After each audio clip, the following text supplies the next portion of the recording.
Welcome to Section 420, Talkin Yankees, the podcast. Well, it's not just any episode, but it's the 200th episode of the audio podcast version of Section 420, Talkin Yankees. So thank you very much. You've been hanging along on this little bit of roller coaster ride. Or if you just come on very recently, don't worry. You always go back to the old episodes and catch up on the other 199 you might have missed there. So, and of course, it'd be nice, if this was on the better situation with the Yankees, if they were like kind of, winding down the season, but, getting ready for a playoff run and kind of getting the starting rotation set and again, kind of debating, well, who makes the postseason roster, who doesn't make the postseason roster. But unfortunately, that's not the case there. So going to be an interesting offseason. So there is a lot of stuff to looking forward to. So again, if you haven't subscribed yet, it's your first time. Don't worry, you can catch the next 200 episodes just by subscribing. So wherever you're listening to this right now, make sure you subscribe. Section 420 Talkin Yankees. Get notified when new content goes up. Get these wrap-up reports, other cool stuff, Yankee stories, interviews. In fact, just speaking about it, you could go over to the YouTube channel, Section 420 Talkin Yankees on YouTube. Recently dropped the most recent episode, kind of going off topic a little bit, just because, kind of now entering the off season. Had an interesting conversation with Cigar Box Cards. So it's a gentleman who designs custom card displays for baseball card or trading card collectors. So it's not only baseball, but it could be anything, any sort of card or sort of memorabilia you want. This guy could design it for you. So make sure you check out that interview. Again, that's by going over to YouTube as well. Section 420 Talkin Yankees. It's all over the place. But nevertheless, we'll just wrap up this Blue Jay series, which is, I don't know, obviously it's miserable. You lose 2 out of 3, but there were a couple of good things to take away from it. I guess this was really the coming out party for Michael King as a starter. We'll get into that. It's the second game. Now, the first game the Yankees dropped, Clark Schmidt came out there, who's been, again, overall good for the Yankees, but this was really the first 2 games you got to put it on the Yankee offense. They didn't even show up. And even if you look at Aaron Judge now, even he's hitting like on the 270, so it's just the whole lineup up and down is not giving you that much. But the first game, Yankees already down 2-1. Schmidt ended up giving up a 2-run home run to Bo Bichette there, puts the Yankees behind 4-1. At that point, this team is really not going to do anything. Just kind of really sleptwalked the offense through the first 2 games. And even the stadium itself was kind of dead. It was empty. And then in the 9th inning, they were able to tack on a couple more runs. Alejandro Kirk also with a home run there, and the Yankees dropped the first game by a score of 7-1 there. Again, they were never really in this one. And it's kind of the same thing with the second game. But the second game, it wasn't really till later on that the offense kicked in for the Toronto Blue Jays. But really, it was Michael King was kind of the star of the show early on. Really, again, his big coming out party. And again, overall, I kind of been against the idea of using him as a starter. I just like the idea of having him like in the bullpen for 2 innings, kind of like a la Mariano Rivera back in '96, when you could have a guy come out for the 7th and 8th inning and just blow those 6 batters away, and then you go right to the closer. That was basically the Yankee formula in '96 there. I saw a little of that in Michael King. I'm not saying Michael King's anywhere near Mariano Rivera, because again, remember too, Mariano was a starter originally, and just obviously not something he was good at, they adept to, and then they eventually had him go to the bullpen, and that's where he just absolutely exploded. So I think, same way Mariano was good for that, I think Michael King's better suited for using his stuff coming out, again, instead of worrying about going about 6 or 7 innings, be able to be amped up and just, throw everything he can in within 2 innings. But nevertheless, the Yankees get him trying to stretch him out as a starter. Overall, I think it's been positive, and that's probably going to be the case. We'll see with 2024. We don't even know what the rotation looks like. But King, again, brilliant in this one. 7 innings, 13 strikeouts, a career high for him. Only gave him 1 earned run. It was kind of like an infield little hit there, but whatever. But unfortunately, this was another game where yet again the Yankee bats didn't show up, didn't support King, and later on in the game, both Tom McCaney and Ian Hamilton would get cuffed up, and the Yankees would drop the second game by a score to 7-1. So you look at 2 games there, basically the Yankees outscored by a score of 13-2 in the first games there. So again, it's a miserable job by the Yankee offense. But finally, in the third game, they would wake up behind their ace, Gerrit Cole, making his last start at Yankee Stadium. Then probably maybe overall his last start totally just for the year. Maybe they decide after this to shut him down.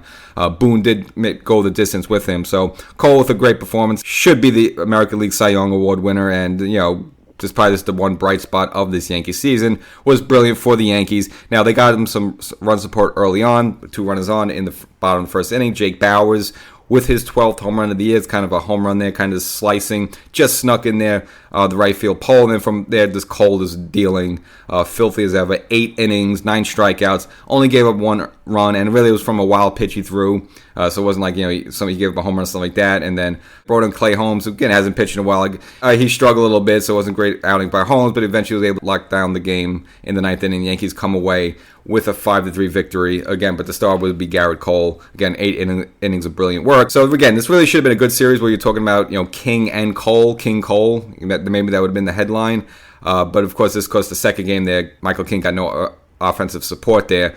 So obviously, you look at the box score, unless you actually saw the game and know what happened, you wouldn't even know about King having a great performance there. So it's just kind of unfortunate, but the Yankees finally able to stay away from getting swept at home there, and then again take that final game by a score of 5-3. And now they will welcome the Arizona Diamondbacks into town for a 3-game weekend series at the stadium. But of course, the story is going to be tonight.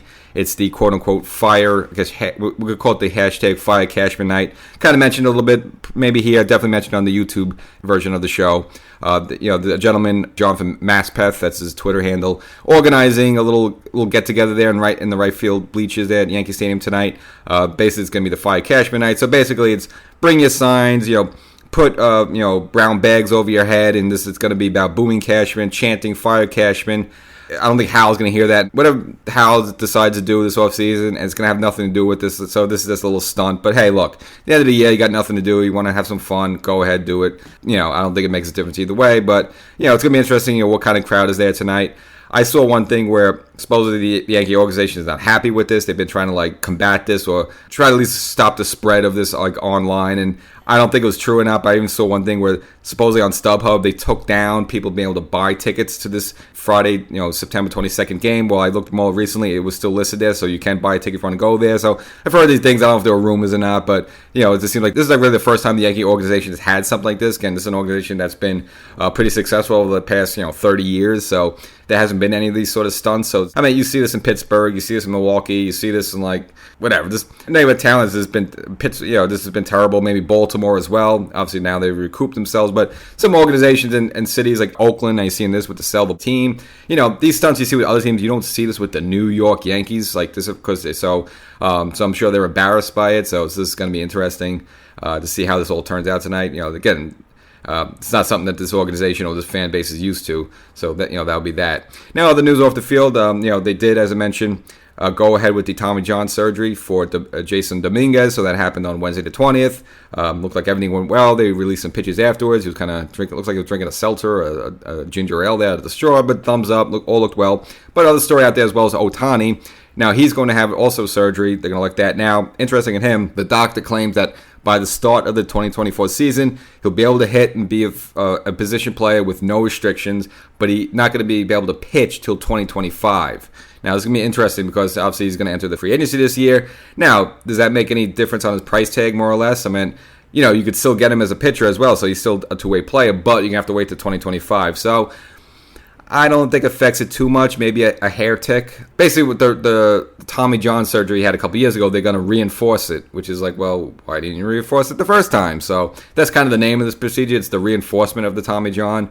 So he'll have that in all season. But again, according to this doctor, he should have no problem being able to be there for opening day of 2024. So if you're looking to spend some money on Ohtani, he'll be a guy there. Are the Yankees going to get involved? Probably. I just don't see it happening. Just, again, he's someone the Yankees could use. I'm sure maybe he would like to play for the New York Yankees because he kind of been, wasting a couple years there for the Los Angeles Angels there, and kind of, all right, yeah, you get some fanfare and stuff like that, but, it's a team that's had no shot really, at all there. I know this trade deadline, they were getting close there in the wild card, and they did make a couple of moves, but then he's completely bottomed out. Again, the word is that Ohtani's kind of tired of, wasting his time with Angels. He wants to be with a team that's going to make the postseason every year. And again, I know the Yankees haven't done it this season, but usually the Yankees are in contention. I'm sure Ohtani knows well about that. Plus, I'm sure, he's looked up when he was younger, seeing Matsui and pinstripes and digging that. So I'm sure he would be interested. I just don't know if the Yankees are going to pursue him because you're looking about, again, he's going to be a $400 million player, and I just don't know if the Yankees want to shell that all out. Look what's going on with this team. Just mainly, want to backtrack a little bit with Giancarlo Stanton. Again, he was asked after, I believe it was the second game of the Toronto series, and he admitted that, yeah, he's been terrible. He's been holding the team down, and you still got to pay this guy $98 million. And I don't know what goes behind the scenes, how much these teams really have money-wise and stuff like that. I mean, look, Ohtani, you spend money on him, great, but he's going to bring in a lot of revenue. He's going to put fannies in the seats. You think about the advertising, not only with the U.S. companies, but Japanese companies. We saw that with Matsui a little bit as well. So, look, he could bring in revenue as well. So, if you spend money on Ohtani, yeah, he's also going to bring in money.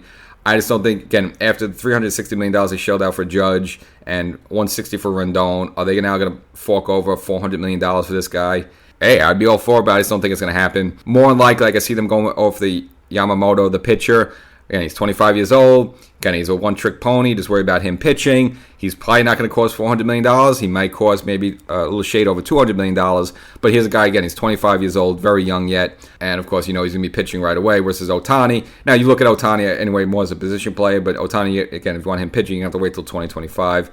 I would say of the two of them, I think the Yankees likely more go off the Yamamoto if I had to make a guess, but we'll see how all that rolls out. So that's the episode. Michael King, I would say of the, because you always expect Gerrit Cole to be good there, so I don't say it's really the story. The story would be Michael King, 7 innings, just 1 run ball, 13 strikeouts. So, proving that, hey, look, he could be a starter. And something he mentioned that, originally, if you remember, the Yankees did bring him up to use him as a starter in 2020 and 2021. It just had some setbacks, had some injuries, but maybe he's finally got his stuff together where he could do this. So, hey, if I'm wrong about it, I have no problem being wrong about it. I think he's better suited for the bullpen. But look, if he could do it and he could perform like that, here and there, I'll certainly take it. So we'll catch the Fire Cashman game tonight. We'll see how that all goes, and we'll catch you on the next episode.